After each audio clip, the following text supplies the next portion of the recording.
नमस्कार, मैं डॉक्टर लोकेश भाटिया लोक टॉक्स चैनल पे आपका स्वागत करता हूं। मित्रों, आपने जैसा कि थंबनेल में देखा होगा, चित्र में डॉक्टर भरत रावत हैं और मेरे पिताजी का फोटो है। आज मैं आपका परिचय इस लोक टॉक्स चैनल के माध्यम से डॉक्टर भरत रावत का करवाता हूं।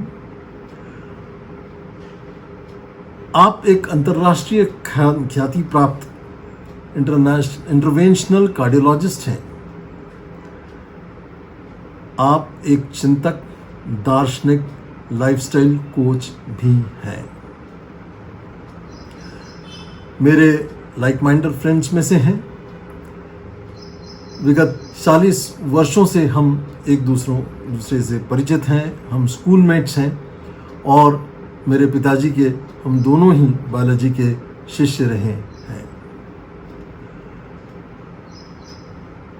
गुरु के प्रति कृतज्ञता और down to earth, how to stay grounded, ये अगर सीखनी है तो ये एक ऐसी हस्ती है जिससे सीखने योग्य उदाहरणार्थ इंसान है, जिनकी हम सब दिल से बेहद इज्जत करते हैं। आप इन्हें नियमित रूप से फेसबुक लाइव पर सुनते रहते होंगे और रेगुलर इंदौर वाले पर रेगुलर अपना फेसबुक लाइव पे प्रस्तुति अपनी देते हैं।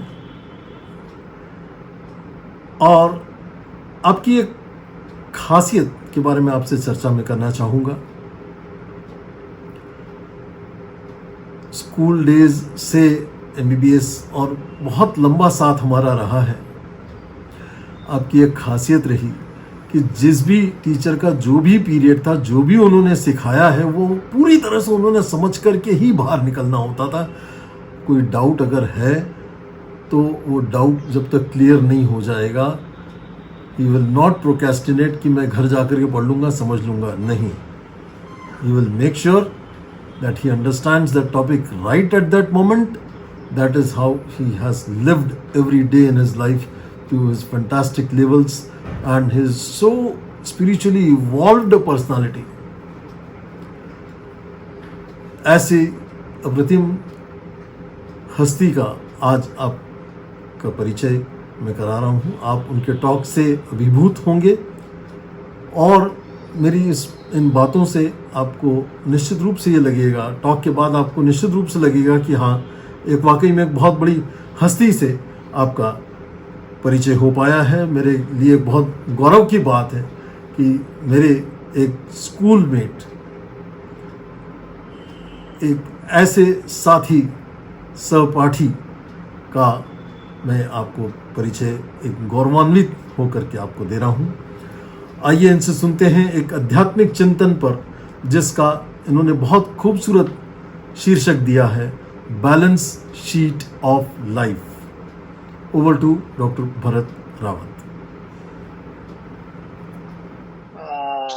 एनीवे, तो जो बैलेंस शीट की जो नॉर्मली बात की जाती है, ये ऑब्वियसली एक चार्टर्ड अकाउंटेंसी का या ऑडिट का एक फाइनेंशियल टर्म है।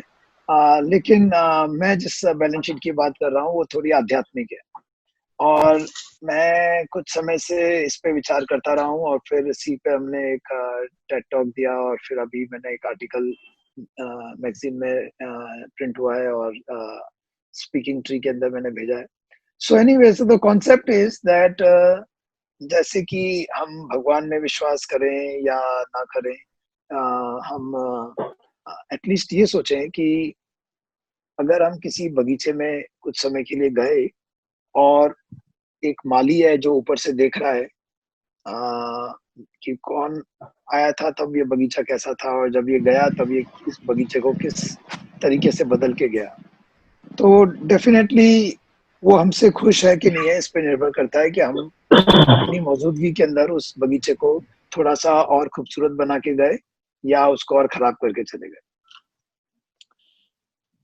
मेरा concept balance sheet of life का यही है कि हमारे कुछ असेट्स क्या रहे और हमारी लाइबिलिटीज क्या रही हमारे जीवन में। तो लाइबिलिटीज क्या है हमारे जीवन की? लाइबिलिटीज है दोस्तों कि हमने क्या क्या कंज्यूम किया इस पृथ्वी से, इस दुनिया से। क्योंकि हमें ये तो सोचना ही चाहिए कभी ना कभी कि आने वाली जो नस्ल है या आने वाली जो जनरेशन है, हमारे बच्चे और बच्चों के बच्चे और उनके बच्चे, क्या हम उनके लिए एक बेहतर दुनिया छोड़ के जाने वाले हैं? Will this world be a better place to live in by the future generations? अब इस पे बहुत बहस हो सकती है, लेकिन मुझे यकीन है कि कुछ ना कुछ चिंता के विषय, चिंता के कारण तो हमारे दिमाग में है ही। वो स्ट्रेस से संबंधित हो सकते हैं, वो एनवायरनमेंट से संबंधित हो सकते हैं, वो टेररिज्म से संबंधित हो सकते हैं, वो कुछ बीमारियों के संबंधित हो सकते हैं। तो किन्हीं कारणों से डेफिनेटली आने वाली जनरेशन के लिए हो सकता है ये दुनिया उतनी खूबसूरत ना हो जितनी खूबसूरत शायद ही वो इस वक़्त है। और अगर ऐसा होता है तो ये दुर्भाग्य की बात है, क्योंकि उसमें कहीं न कहीं हमारा भी हाथ है। तो इसी चीज़ को समझने के लिए हमको ये देखना है कि हमारी लायबिलिटीज़ रहें कम और हमारे एसेट्स रहें ज़्यादा। तो लायबिलिटीज़ हैं कि हमने क्या-क्या कंज़्यूम किया और हम क्या-क्या कंज़्यूम करते हैं इस दुनिया से। हम इस दुनिया से पानी ले रहे हैं, हवा ले रहे हैं, अन्न ले रहे हैं और हम कई बार दूसरी लायबिलिटीज़ भी होती हैं, जैसे जितने भी हमने दुःख दिए लोगों को, जो भी हमने हिंसा करी, जितने भी हमने हमारी वजह से लोगों ने आँसू बहाए, मतलब ओवरऑल मेरी मेंटेनेंस कॉस्ट क्या है इस दुनिया में? मैं कितना भारी हूँ इस दुनिया पर? मैं कितना महँगा हूँ इस दुनिया पर? इसका कुछ ना कुछ तो हमें ख़्याल होना ही चाहिए दोस्तों। तो इसलिए जब आप सिम्प्लिसिटी की बात करते हैं ना, कल एक्चुअली विश्व सिम्प्लिसिटी डे था। एक बहुत बड़े फिलोसोफर अमेरिका के 200 वर्ष पहले पैदा हुए थे। उनके नाम पर उनकी किताब सबसे फ़ेमस वॉल्डन किताब जो है, वो बहुत फ़ेमस किताब है और उनके ऊपर ही ये वर्ल्ड सिम्प्लिसिटी डे था कल का। तो मेरा आपसे ये कहना है कि हमको इस चीज़ पे थोड़ा-सा विचार करना चाहिए कि हम हमारी मेंटेनेंस कॉस्ट इस दुनिया पे क्या है? और हमारे एसेट्स क्या हो सकते हैं लायबिलिटीज़ को बैलेंस करने के लिए? एसेट्स वाह! हो सकते हैं कि हमने क्या चीज़ करा, क्या बनाया, क्या क्रिएट किया। अब असली बात तो ये है कि हम लोग अधिकतर बहुत सी बार सिर्फ़ रिएक्ट कर रहे होते हैं। मतलब मुझे ऐसा लगता है कि बाहर की दुनिया के इतने सम्मोहित हो चुके हैं हम लोग, इतने कंडीशन्ड हो चुके हैं, इतने हिप्नोटाइज़्ड हैं कि शायद हमें ठीक से पता नहीं है कि हम क्या करना चाहते हैं।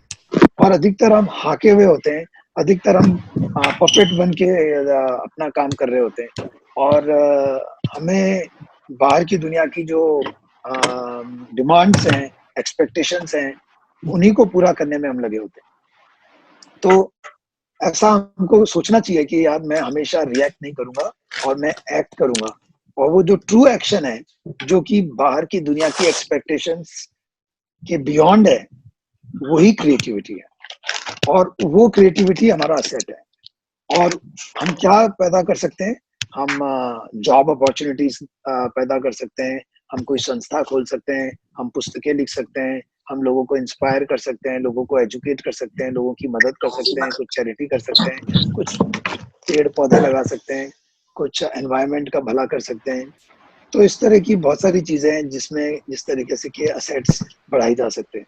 तो जब हमारे एसेट्स ज़्यादा हों लायबिलिटीज़ की तुलना में, तो ये एक तरीका हो सकता है जीवन को देखने का कि ये जीवन कितना सफल रहा। एक छोटी-सी घटना आपको सुनाता हूँ। नेपाल में हम बहुत साल रहे, तो आज से करीब 15 साल पहले की बात है। मेरा बच्चा बहुत छोटा था उस वक़्त और बड़ी एक पार्टी करी हमने, वहाँ पे नेपाल के बड़े-बड़े सब लोग आए पार्टी में। जब शाम को जब सब लोग चले गए, तो हम गिफ्ट्स देख रहे थे, तो हमने देखा कि एक छोटी-सी एक कार भी उसमें थी। तो मैंने अपनी वाइफ़ से पूछा, "अरे! ये किसने दी है?" तो उसने कहा, "ये हमारी मेड ने दी है।" तो हमने कहा, "अरे! ये मेड का।" तो उसने बोला, "हाँ, कितने का होगा?" तो उसने कहा, "ये होगी 200-300 रुपए की।" तो हमने कहा, "ये मेड की सैलरी कितनी है?"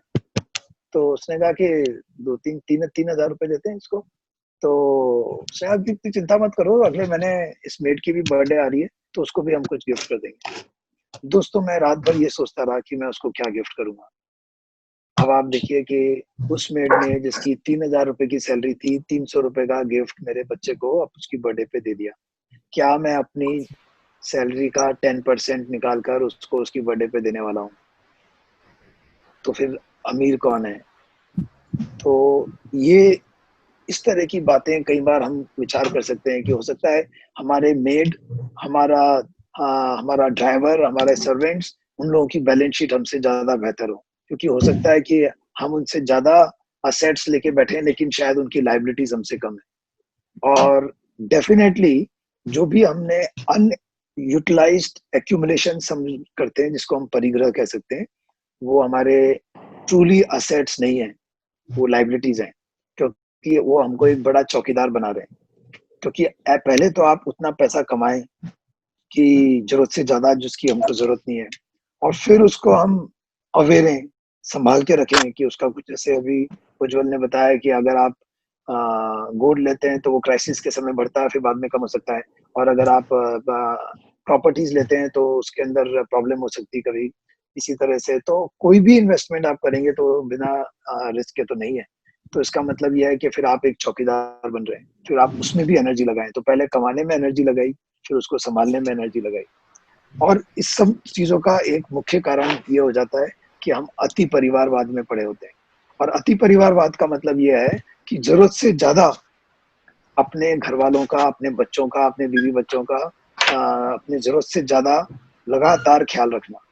मतलब मेरा कहने का यह है कि हमें ये जरूर विचार करना चाहिए कि you are beyond your, beyond becoming, you are beyond your family duties also. You are also a independent person who has some responsibility for society. तो मुझे अपनी सारी खुशियों के खजाने जो है अपने बच्चे के थ्रू या अपने वाइफ के थ्रू लेने का प्रयास नहीं करना चाहिए।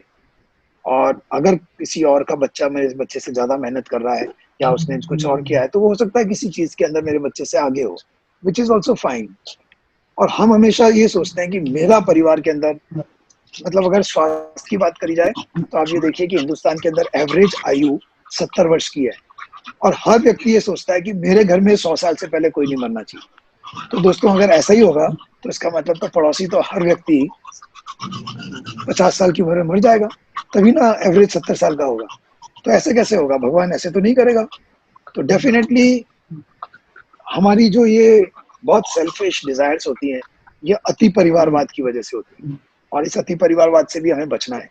बहुत सारा गलत काम, बहुत सारा भ्रष्टाचार, बहुत सारा गैर कानूनी काम इसी वजह से होता है कि लोगों को अपने बच्चों की चिंता जरूरत से ज्यादा होती है। और मुझे यकीन है कि अगर आपसे और हम आपस में बात करें तो शायद हम कहेंगे कि यार हमें तो कोई जरूरत नहीं है, अब ये है, ये सब कर रहे हैं जो बच्चों के हिसाब से कर रहे हैं।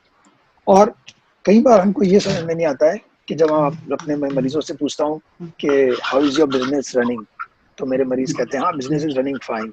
फिर मेरा दूसरा प्रश्न होता है, are you sure that you are running the business and business is not running you? कई बार हमें यही नहीं पता पड़ता है कि कब तक हम बिजनेस चला रहे थे और कब से बिजनेस ने हमको चलाना शुरू कर दिया। किसी भी बड़ी संस्था में, किसी भी बड़े कॉर्पोरेट ऑफिस के अंदर या इंस्टीट्यूट के अंदर जो सबसे रिलैक्स व्यक्ति है वो सबसे नीचे वाले होते हैं। अगर रिसेप्शनिस्ट को देखें, सिक्योरिटी गार्ड को देखें, तो वो आपको हंसते हंसते जब जोक करते हुए मिल जाएंगे दिन में कई बार, लेकिन एमडीज को तो आप नहीं देखोगे। कौन ऐसा है जो कह सकता है कि जाओ कल से नहीं आता मैं? जो बिल्कुल सामने बैठा है वो कह सकता है, जो सीनियर पोस्ट पे बैठे हैं वो कैसे बोल सकते हैं? तो कहीं ना कहीं इसका एक टैक्स हमको अलग से देना पड़ता है।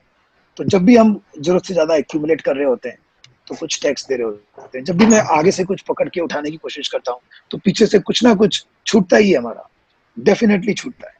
और उस वो हमको दिखता नहीं है, लेकिन हो सकता है वो ज्यादा महत्वपूर्ण हो जो छूट रहा है। कुछ और चीजें, कुछ और संबंध, कुछ बेसिक रिक्वायरमेंट्स, कुछ बेसिक चीजें। तो आखिरी में मैं ये कहना चाहता हूँ कि इसका बेस्ट सॉल्यूशन है कि हम सिंपल लिविंग के ऊपर प्रयास करें और थोड़े में खुश रहने का प्रयास करें। अगर हमारी हैप्पीनेस के टॉयज में ये 5 चीजें हो, simple, inexpensive, socially acceptable, natural and easily available. I repeat, अगर मेरे खुशियों के खिलौने में ये 5 क्वालिटीज हो, simple, inexpensive, socially acceptable, natural and easily available, then I think I am very rich. Because अब कोई आपको आसानी से लूट नहीं सकता है। और ये चीज बहुत ही इंपॉर्टेंट है कि हम इस चीज को अपने बच्चों को भी सिखाएं। और ये जो दोस्तों कोरोना का जो समय है जिसके अंदर सबको परेशानी हो रही है, ये एक ऐसा समय है कि अब हमको प्रैक्टिकल करके दिखाना। अभी तक थ्योरी चल रही थी कि गीता पढ़ ली, आध्यात्म की बातें कर ली, सब कुछ कर लिया। अब हम ऐसी स्थिति में भी स्थिर रहकर, खुश रहकर, इंटैक्ट रहकर अपने फैमिली मेंबर्स को, मम्मी पापा को, वाइफ को, बच्चों को इस चीज का एग्जाम्पल दें कि देखो मैं कमजोर नहीं हूँ और ऐसी मुसीबत में भी जब मैं पैसे नहीं कमा पा रहा हूँ, जब इतना डरे हुए हैं, इतनी तकलीफ हो रही है, उसके बावजूद भी मैं खुश हूँ, दिन में 8-10 बार हँस लेता हूँ और स्थिरता से जी रहा हूँ। ऐसे इस चीज़ का एग्ज़ाम्पल क्रिएट करके हमको अपने बच्चों को दिखाना चाहिए, जो उनको बहुत समय तक याद रहेगा कि देखो हमारे पिताजी उस वक़्त भी ऐसी मुसीबत के समय कैसे इंटैक्ट थे। ऐसे वक़्त हम कानून नहीं तोड़ेंगे, गैर कानूनी काम नहीं करेंगे, शॉर्टकट्स नहीं लेंगे, एडवेंचर्स नहीं करेंगे और मुझे लगता है ये हम सबकी ज़िम्मेदारी है। तो एक पिक्चर का डायलॉग था, मेरे ज़मीर में बहुत दम है क्योंकि मेरी ज़रूरतें कम हैं। तो मेरा ये सोचना है कि जिन लोगों की ज़रूरतें कम होती हैं, वो आसानी से उनको तंग नहीं किया जा सकता, वो आसानी से रोते नहीं हैं। बाल कवि बैरागी एक बार हमने बचपन में सुना उनको, मैं रोता नहीं हूँ क्योंकि किसी ऐसे-वैसे का तो मैं होता नहीं। सो मैं इसी पे एंड करना चाहता हूँ। मेरी तरफ से आपको जन्मदिन की बहुत-बहुत शुभकामनाएँ। छोटी-छोटी बातों में हम खुश रहना सीखें और कभी ना कभी मृत्यु से पहले उस मुकाम पे पहुँचना चाहिए हमको कि हम ये कह सकें नहीं हमें कोई ज़रूरत नहीं है इस चीज़ की। क्योंकि only rich people will say that I don't need this. Thank you so much. Thank you very much. Your this. Lokesh, one line I want to say for the Bharat. Hello, Yes, yes. Bharat. Act versus react. Bharat, can you hear me? Yes yes yes yes हाँ. Action versus Act, reaction. हाँ yes, act versus react. ये line जब मैंने तुम्हारे पुराने talk में सुनी थी, बहुत इम्प्रेस हुआ इससे मुझे। रियली आज भी लगता है कि अभी भी हमारा एक्ट स्टार्ट ही नहीं हो पाया है। Still we are reacting, we want to act. उसके लिए एक वन लाइनर टैग है मेरे पास, वॉइस वर्सेस नॉइज। वॉइस अंदर की आवाज है, नॉइज बाहर का शोर है। जिस दिन हम वॉइस वर्सेस नॉइज को समझेंगे तो शायद एक्ट और भी इजीली समझ में आने लगेगा। I am trying to act. Actually क्या है उज्जवल भाई कि हम लोग जो अधिकतर आजकल आप जब भी कोई चीज पढ़ते हैं या टॉक सुनते हैं ना, हर व्यक्ति ये कहता है कि everybody is looking for pleasure happiness in life. लेकिन एक चीज को हमको जरूर समझना चाहिए कि जो सतही प्लेजर है, जो सतही खुशी है, जो सतही प्लेजर है, वो बहुत क्षणिक होता है और बाहर की चीजों से ही मिलता है। और जो आनंद है वो अंदर की चीज है। और एक बेसिक Absolutely. डिफरेंस सतही खुशी में और आनंद के अंदर ये है कि सतही खुशी हमारे ईगो के इन्फ्लेट होने से हो रही है। क्योंकि जब आप किसी की तारीफ कर दें या किसी को कोई नौकरी के अंदर प्रमोशन मिल जाए या कुछ नाम अखबार में आ जाए, तो ये जो खुशी है, ये सतही खुशी है, ये ईगो के इन्फ्लेट होने से होती है। और देखिए कितना अपोजिट है इसमें और आनंद में, क्योंकि आनंद वहां पर है जहाँ ईगो विलीन हो जाता है मेरा। सूर्योदय के सामने, सूर्यास्त के सामने एक बहुत छोटे बच्चे के साथ आप खेलते हो, पुष्पों के फूल के साथ हो, म्यूजिक के साथ हो, तो जहां पर आनंद है वहां पे ईगो का विलीन होना है। तो अगर मैं सतही खुशियों की तरफ जाता हूँ तो डेफिनेटली आनंद से दूर होता जाता हूँ, और अगर मैं आनंद की तरफ जाता हूँ तो फिर मुझे सतही खुशियों की ज्यादा जरूरत नहीं है। और इसलिए ईगो को छोड़ना मुश्किल हो जाता है लाइफ में, क्योंकि सारी की सारी सतही खुशियां ईगो के फुलफिलमेंट से ही मिलती हैं। और ईगो को फुलफिलमेंट करने से जब सतही खुशी की तरफ मैं जाता हूँ तो डेफिनेटली आनंद से दूर हो जाता हूँ। स्थिरता आनंद में है, सतही खुशी में नहीं है। और स्टेबिलिटी या स्थिरता मुझे लगता है इस वक्त हमारे को धीरे धीरे अपनी एज के साथ बढ़ना चाहिए। Thank you. बहुत बेहतरीन, बहुत बेहतरीन। Well, Dr. Bharat, thank you very much. It is very enlightening, and the best part is that you are inspiring everybody to work on your own self rather than trying to work on others. हम आधे से ज्यादा दूसरों को ठीक करने में लगे हुए रहते हैं, जो कि ज्यादा डिजास्टर्स है। Your message is very clear कि आपने खुद अपने दम पे जो आप कर सकते हैं वो आपने करना है। ये आप प्रयास न करें कि दूसरे क्या कर सकते हैं, ये आप प्रयास करें कि आप खुद क्या कर सकते हैं, वो टटोलिए। Very well said, loved it. Well, we are about to close down. I'm left with another 5 minutes in hand. Thank you very much, all of you, to join this. And one thing I would like to say, birthdays are also very popular occasions to make a person laugh at himself. So whoever has decided to celebrate birthdays must have been young. मैं अपना बचपना बहुत संभाल के रखता हूँ और जीवन पर बहुत कंजूसी से खर्चता रहता हूँ मित्रों। हर जन्मदिन के दिन मैं सुपर एक्साइटेड होता हूँ। ठीक है, so the time changes things. One day ends and the other day comes over. One never knows when your day will be the last one.